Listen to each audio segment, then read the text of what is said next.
कवि नावरेम विद्यासागर बोराक तंपाकी मणिपुरी साहित्य की इसेलदा इवाई नील साफु कन्ना चेंथरक्लिबा कविनी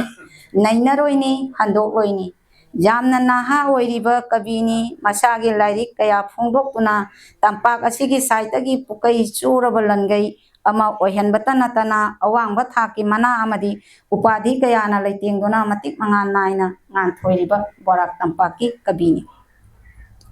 कवि की फोंग्रब लाइरिक सिंगदी अनौब नुमित की फिराल इंसोक लिसिंग अनि का अहुम सैरेंग लाइरिक इमेजरी की महुम अमसुंग अतई वारेंग सिंग लिसिंग अनि का तरेत नैना वारेंग खुंगंग अमसुंग रिफ्यूजी लिसिंग अनि का तरा माथोय सैरेंग लाइरिक मनी मोहेश लंकोई वारी साहित्य अकादमी अवार्ड फंगलब उमा प्रसाद मुखोपाध्याय की बंगला लंकोई वारी बु मणिपुरी दा हंदोकपनी मंगा सुबद मणिपुरी सैरेंग इसिंग अनि गा तरा मरी इदित तौबा साहित्य अकादमी न्यू दिल्ली ना फोंगबा तरुक सुबद मपान मणिपुर की अखन्नब मणिपुरी सैरेंग इसिंग अनि गा तरा मरी साहित्य अकादमी न्यू दिल्ली ना असिसु फोंगमनी तरे सुबद उसान मैरा अंगांगी साहित्य सैरेंग लाइरिक निपान सुबद अंगौब चिठी काव सदा खाम हाइना मोती नंदी की साहित्य अकादमी अवार्ड फंगलब बंगला उपन्यास मणिपुरी दा हंदोकपा मणिपुरी सैरेंग दा जेरो बौंदारी सिंगनी 26 कुंतरु हाइरिब कवि की फोंग्रब लाइरिक सिंह असि ना लेंग्रब साहित्य की लनगई ओइना पुकई सोना बोराक तंपाक ngasisu लेंगदना लैरी कवि असि की अहानब सैरेंग की लाइरिक अनौब नुमित की भिरान हाइबसिदा थोक्सम जोगेंद्र निंगसिंग सना की मेडल साहित्य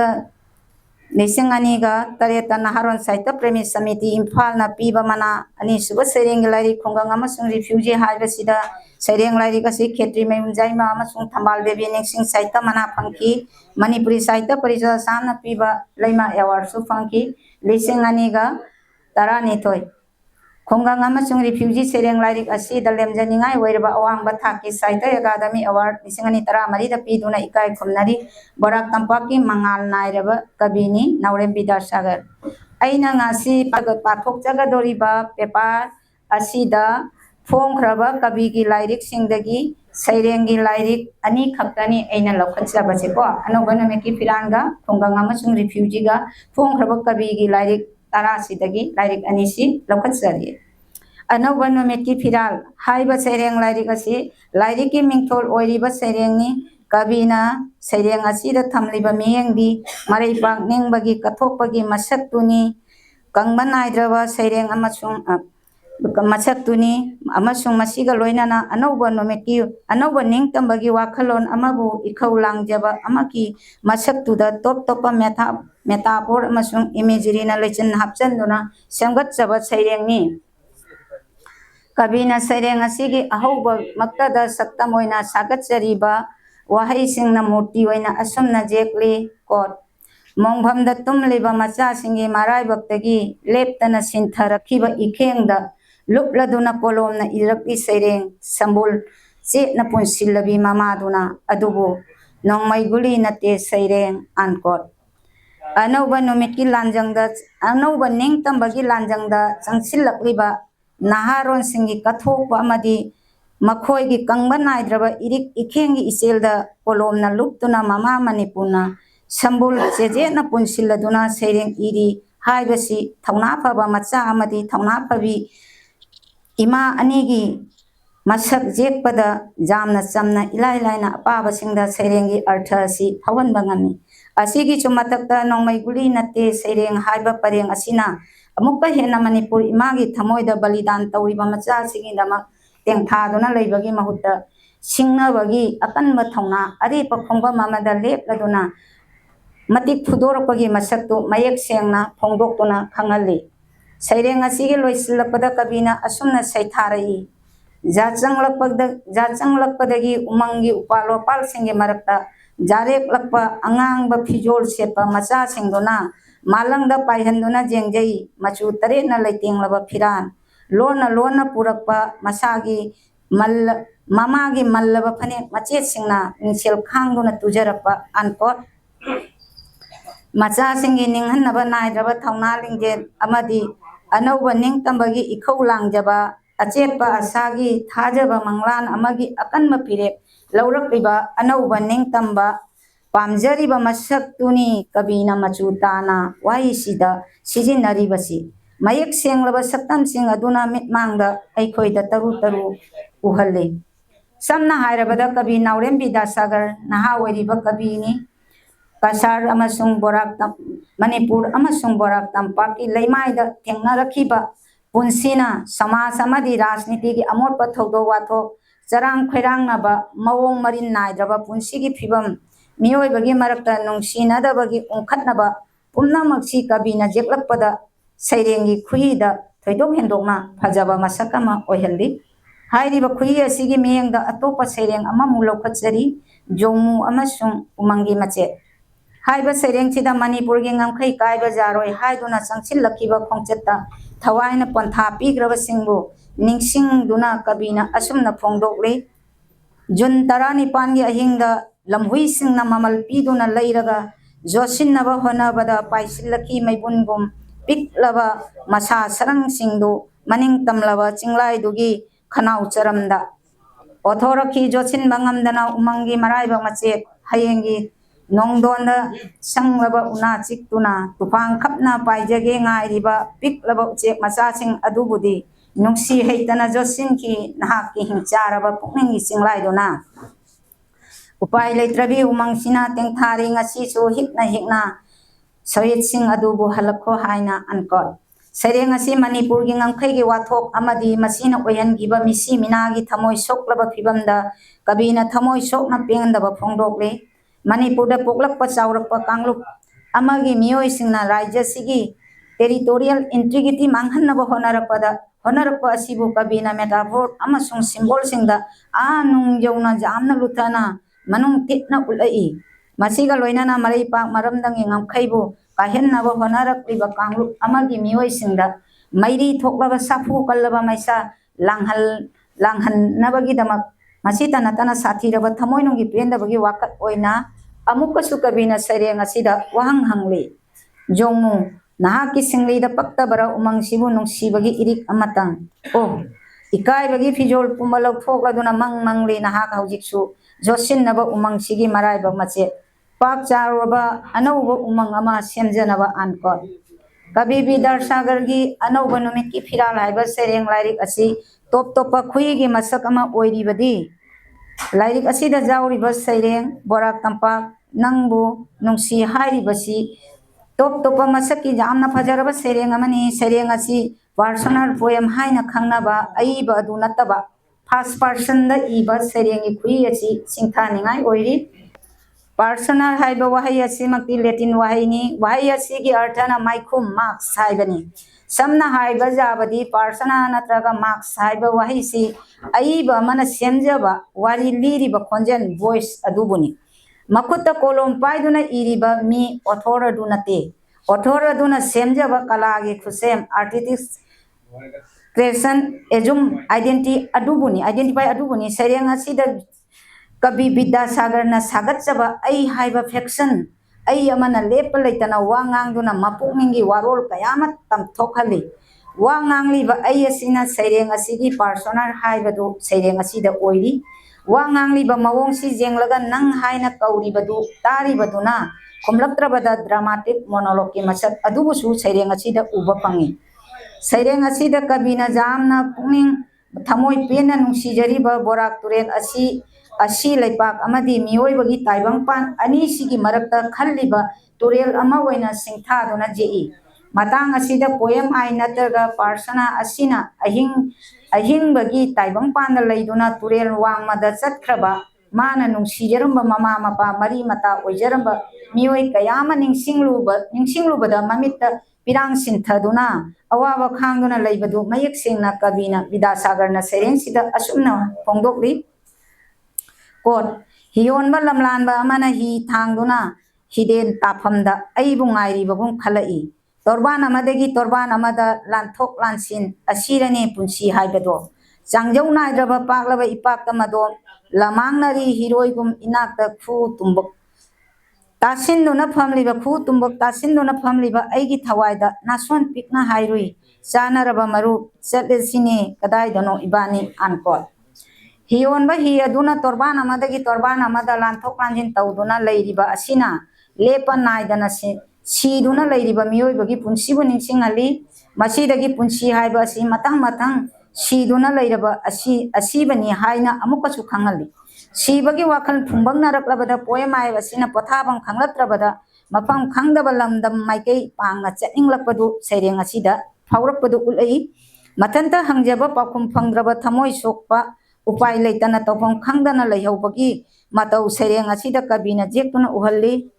कोट आई नोंमतसु चनिंगलुदे लानिंगलुदे नोंमतसु वाकई ही तोंगदुना नोंखोंग परेंगी इरिलगा इतिन नगरीबा नंगी असोम वांगमगी तोरबान अईगी इमा अहल अईगी बाजी अईगी इयाम्बा चनिंगदना चटकी नोंमा नंगी असोम वांगमगी तोरबानदा वाकई ही तोंगदुना अनकोट कबिना इंखलकलिबा पुंसीगी तांककता मागी मामा मपा मयाम्बा अहल माना नुंसीजरंबा कयामा माबु थादोकलमदुना नुंसीना काइनखिबगी काइना मैचाकतु फावखि अंगांग ओइना काइनखिबसिंग असिबु मागी थमोइगी मसक्तु फोंदोक्तुना सैरेंगसिदा ताई मतंग मतंग ताइबंग थादोक्तुना खांबा जादना चटनाखिबसिंगदुदा सैरेंगी फजरबा खोंचत ओइनासु कबिना सेंगलकपदगी मसक्तुनी सैरेंगसिदा उरिबसि चटख्रबा मखोइगी निंसिंग खुदम कयादी मुनाइदना लैहौरी हाइबदु कबिना अमुकसु सैरेंगसिदा असुमना फोंदोक्ले चटख्रबा मखोइना हुंदोक्लंबा मल्लबा फिजोनसिंगदुबुदी मई थादोखी खुनगी अहनसिंगना हलखिद्रबा मखोइगी मल्लबा खुनामसिंगी हक्तुना तारी अईगी थमोइगी लैमाइसिदा चिकलबा अहिंग तांगलौदा खुनामसिंगना लेंग लेंग चटलकपदा अईगी मिटुदा पिरांगी नोंखोंग फुइरक्लबा नोंजु ओइरई अनकोट कवि विद्यासागरना असिगुमलबा काइनबगी थमोइ सोकलबा थौदोक असिना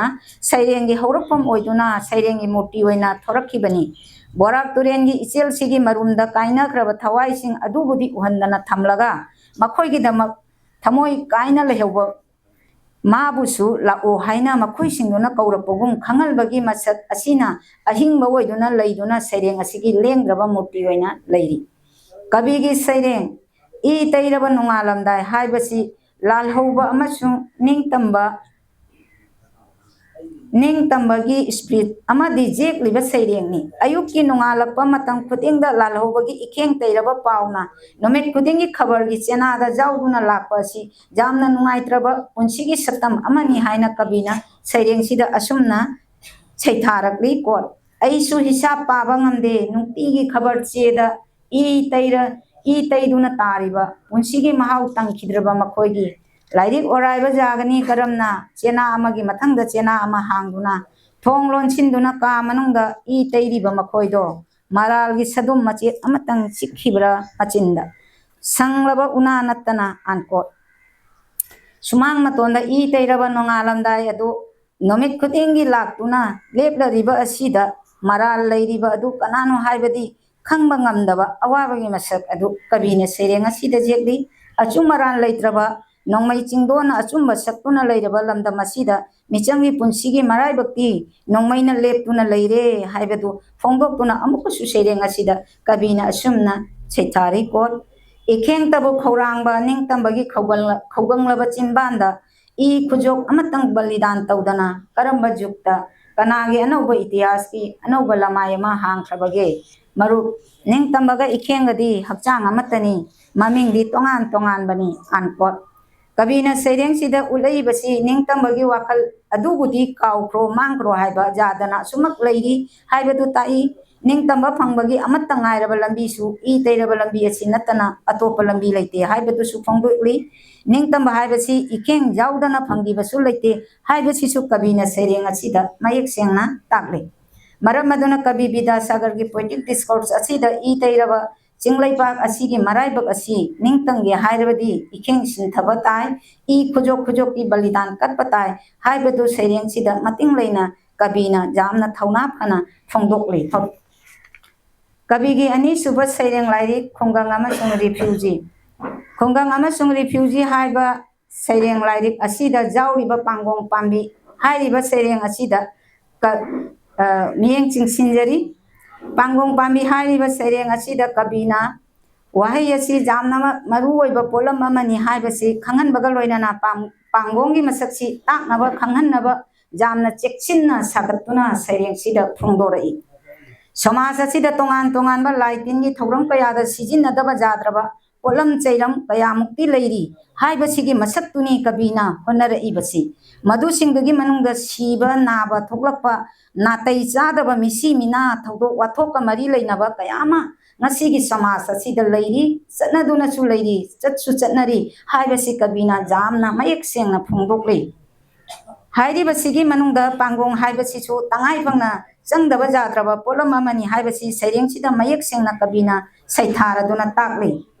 करीगुंबदा मियोइबा मना लमलक्ता मफम मरांग खंगदना सीखिबा अदुगा सीखिबदुगी मसादुदी फंखिदबा लेखिबसिंगदुगी पोलोइबगी चटनबिगी थौरमदी पांथोक्तबदी जादबनिना पांगोंगी मनाना लेखिदबा मियोइदुगी महुतसिंगदुना पोलोइबगी थौरम अदु पांथोकपसी ngasi फावबा चटनरी हाइबसी कबीना सैरेंग असिदा ताकले हाइबा चटनबी असि ngasi फावबदा चटनदुना लैरी हाइबसिगी मयेक सेंगलबा ममी सैरेंग असिदा कबीना असुमना ताकली अइना ngairi makoina kaidongai halakpa chatkibagi lambeldi makoi khangi halaknaba lambeldi makoi khangde ankot kabina saireng asida ulaibasi haujing matamgi lalhobagi naharol sing asina nungsiraba mayum makai thadok lamduna chingnung manungda umang wamangda lotuna leina khibadagi halakani khangdana leina khibasing asina siba thoklabasu masa phangdana lamlakta makoigi hakchang polang sing adu मफम खंगदना लैख्रगनी हाइबगी थमोय सोक्लबा मतौ अदुनी अदुबो मामा मणिपुर नदी मखोयबु वाना ngaijabagi मतौ दुनी महाकी सैरेंग परेंग खरा असिदा उच्चरिबसी कबीना सैरेंग असिदा मका तानारदुना मामा मणिपुर ना मफम मांखिगद्रा मफम खंखिद्रबा हलफम खंखिद्रबा मचासिंगी दमक्ता चिंगमाई थन्ना Pangong पांबी थाबगी मतौदु असुमना सैथारी coat अदुबुने इमा थारिबनी चिंगमाई थन्ना अदुबुने इमाना थारिबनी चिंगमाई थुंगना पांगोंग पांबीसिंग मखोयगी मसासिंगदी इमाना अमुक थीरुगनी कदाइदा unquote हलकपगी असाउद्रबा लमलक्ता मखोयगी अरोइबो ओइदुना लैरगदबा लमसी हाइबदु ओइदुना लैरगनी खलुबदा थमोय कायरबा मामादुना लमलक्ता लमसी तारबा मसासिंगी थवाइसिंग अदुबु लाननबगी दमक्तनी मखोयगी मसासिंग अदुबु महुत सिनबा जाननबगी दमक्ता Pangong पांबीना महुत सिनदुना पोलोइबगी चटनबी असि चिंगमाई थन्ना पांगोंग पांबी इमाना थारिबनी हाइबसी सैरेंग असिदा मयेक सेंगना तागले पांगोंगना महुत सिनदुना पोलोइबा हाइबसी हिंदू धर्मगी मतुंगिना मणिपुरी मैतै अखोयगी चटनबी ओइना सिखिबा मियोय अदुगी हक्चांगबु पांगोंग मनाना मूर्ति सादुना पोलोइबगी चटनबी असिबु पर्णना दाह कवि मियोय मूर्ति अमगी सतम साबा मतमदा पांगोंग मना चहुंग हुंबु चंगी हाइरिबा मूर्ति साबगी पथाप अदुदी कोकता पांगोंग मना निफु खौनाउदा पांगोंग मना तरा थबाकता पांगोंग मना कुंथ्रा पुक्ता पांगोंग मना कुन पांभोम अनिदा पांगोंग मना चामा फैबोम अनिदा चामा खुट मचा तरादा तरा लिंगदा तरा खु अनिदा कुंथ्रा कोकता जुबी अमा हापलगा पांगोंग मना सिंगदुबु सामतु लंगना जोमसिनबिगनी मदुगी मथक्ता जाम तैसिलगा मिगी मूर्ति सादुना पोलोइगनी हाइबदी मई थागनी कभी नाउरेम विद्यासागर की थोइदोक हेंदोकपा गुणगी मसक अमा सैरेंग असिदा जामना नुंग हंजिन्ना कुटना सैथाजबा ngambagi thawna ama masagi oina top top leijai masigi matakta matamgi samaj ki phibam karino haibasigi masak utnanaba jamna kanna honarakpagi masak tu sereng asida apaba singna taru taru uba phangi saita haibasi samaj ki mingchelni saita gi ihau samaj ki iselga matam pumada punna lengonai matau asumna kabi vidasagarna samaj ki ihulna liching oiduna sereng saita gi masak asi sengal ai samna hairabada saitana samajpu maiwon chumbiri adubu saitagi machak sing asidi thoraknabagi ihuldi samajna pirai saireng asida kabina manipuri samajda thengnariba ningtamba lalhobaga mayoknabada thokliba misi minana noma nomagi sathina phibam sokalaba tambang amjadraba manipuri jati asigi maraibakpu marik chumna saitharaduna apaba khudingmakki mitmangda sangsang uhalli मसीमक Manipuri समाज जामना तोंग तांगना थोप सैरेंग मखल अमनी lyric असिदगी अतोप सैरें उट अमसुंग वारे हाइरिबा सैरें असिदा कविना अरीबा मणिपुरी साहित्य दा जुम्फम ओइरदुना जामना हैसिंगना सागलक्पा सैरेंगी मफोंदोकनी सैरेंगी परेंग खरतंग लौकतजरी और अखोइगी खुदुम सिंगलुबा खुदसिंग वा nganglुबा जानुंगी lensing Hingna Hingna थुदेक्तुना फोइदत्तुना चेनग्रे उमंगदा ककेन लाबा अमना लैरोन नोंगलोन खोनना जुंगना हुमथरक्तुना unquote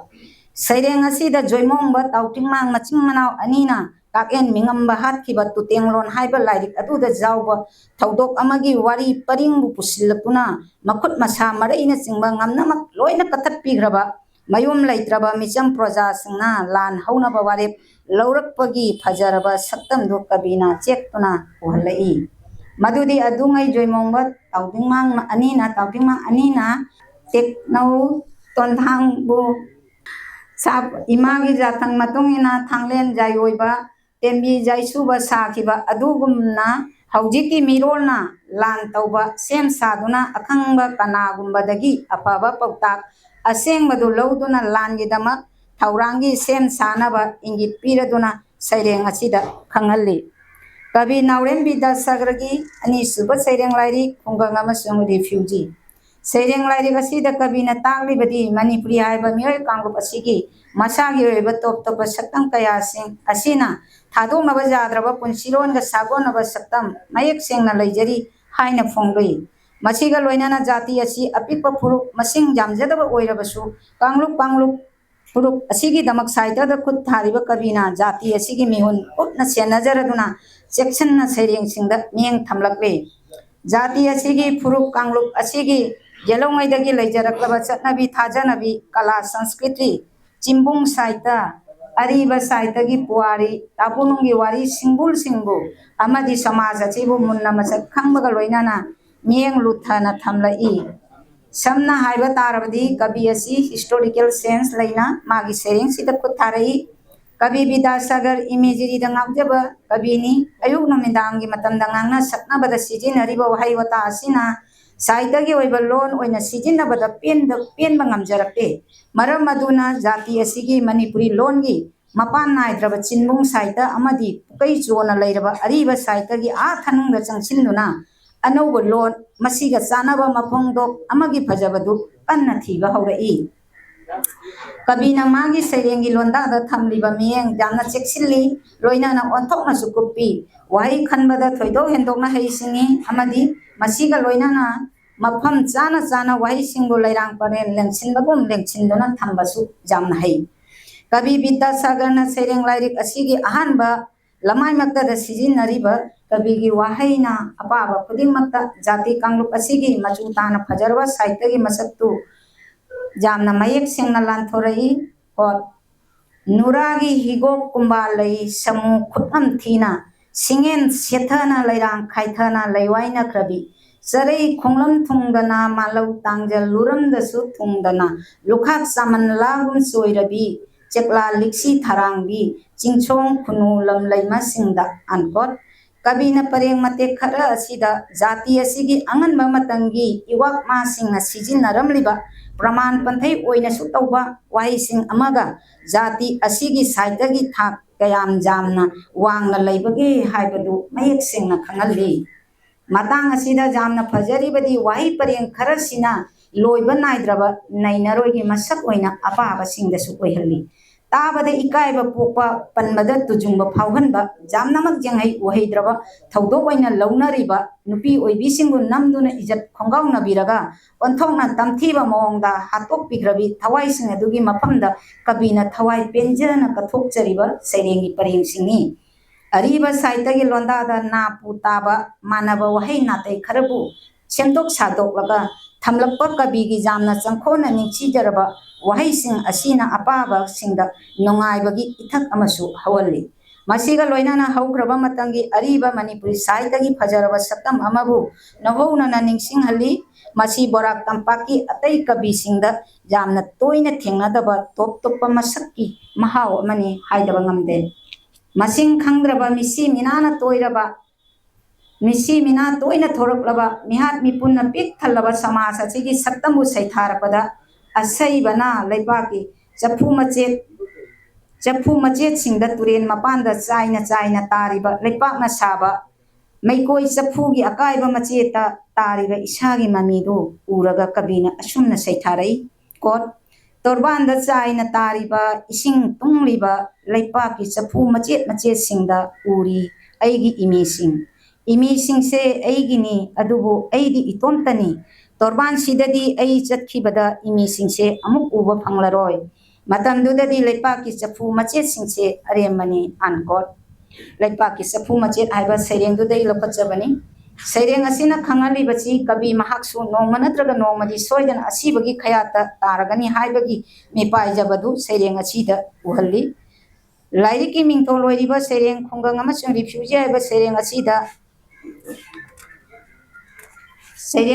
कबीना अंगमना सेतुना जाबा मुंदुना लौबा अकनमना अचुम्बा सकपा खुलाई पाइबना शक्ति लाना सिजिनरिबा समाज अचेगी मसक अमबु लाइरिकी मिंगथोल ओइरिबा खुंगंग अमसुंग रिफ्यूजी हाइबा सैरेंग असीदा असुमना सैथारई अईगी खुंगंग मसमना इचोचोना मंगारपी अमगुम उरी लबुक लमहांग हैपान लैपान उचे कोया उनागी खांगपोक्सिंग मखोई ngannama maunabra tawri male गाड़ी चकागी मखा लाउरबा लिक्लमसिंगना लंबीगी मराइबक्ता हक्तुना पीगी इचेल सेमली ngasiदी कया होंगलमलबा अनकोट मतम खरगी ओइना लंगफैदा लैरुबा असैबा पोइट पर्सन ना मयुमदा हलकपा मतमदा ओइरमलिबा मरमदंगी सत्तमबु अमकसु असुमना कबीना सेरिंगसिदा सैथारी कुइरबगी मतुंगदनी लंगफैदगी हलकपनी अई मंगदा ताइबंगदा तत्तना लाक्तुना नासोन पिकना हाइरई अईगी खुंगंगना नंग लाक्त्रबदा लाक्त्रे जेनिंग था ngasiदी अईबु लमलान बनी निंगलबरा अनकोट मतंग असीदा कबीना मसागी मरमदम खुंगंगबु मंगारपी नुपी अमगी मतौगुमना इचोक चोकथना जामना निंगमदबगी मवोंग अमदा नासोनना लैरंबगी फिबंबु कबीना मतंग असीदा मंगारप नुपी अमगा चांगदमनदुना उलई लौ सिंगुदुना चमना पुंसी हिंगजरिबा खुंगंगी मिचम प्रजासिंगी अकीबा फंगलबा पुंसीरोन सक्तमसिंग अदु तपना चिंथोरई कबीगी थमोइनुंगी कोलमना मतंग असीदा कबीगी सैरेंग असीदा फोंदोकचरिबा वही खरतंग अमु लखचगी खुंजासिंग नमनम कदाइदा चेनग्रबा थौना फबी लबुक्ता सिंथाई से सकलिब्रा खुंजा पाखंसिंग हैथा पोथा पुरदुना चतख्रब्रा सकेन बिनोजासिंग पामलौ जालिब्रा खुंगी अहनसिंग हे जानसी इपा मरौनी जालु हे इपु मरौनी जानसी हे जालु मतंग असिदा कबीना स्टेट अमदी नन फोर्स स्टेट अनिगी खुलाई पाइबा लामिसिंगी अकीबा फंगलबा चाइना बुंदा मिसंगी पुंसिना नुंगनिगी मरका हा वैदुना नन स्टेट फोर्सिंगबु कापथोक्रबा ब्रह्मस्त्र हंजनबा ngamdraba ऑफिस ऑफ फंगलबा असोस्थमा सैथारपगा लोइनाना चाइना बुंसिंगदा लंदम असिगी मियामना विक्टिम ओइबदु सैरेंग असिदा उलई कोट नोंमा इमाना लिबिखिबा असोस्थमागी वारिबु खंगिंग निंगसिंगलई अइना हंगी